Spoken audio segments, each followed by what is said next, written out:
I'm Brittany with WTI, and I use this folding table a lot. Unfortunately, it doesn't look that pretty, so that's why I really appreciated the design of this Utopia kitchen tablecloth.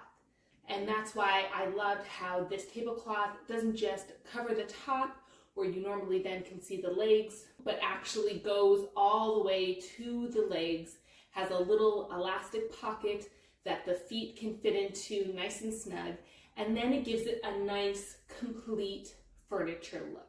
It came in a variety of colors.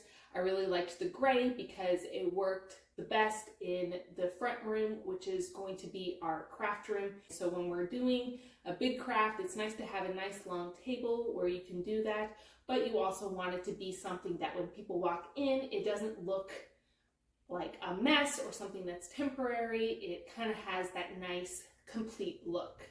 Not only is it made of high quality material, but it looks and feels so nice. I also appreciated that when I did get something on it, and I liked how easily it was to wipe it up, dab it, dry, and it was gone immediately. If there is a lot of stains that accumulate over time, you can easily take off this tablecloth and put it in the washer and dry it.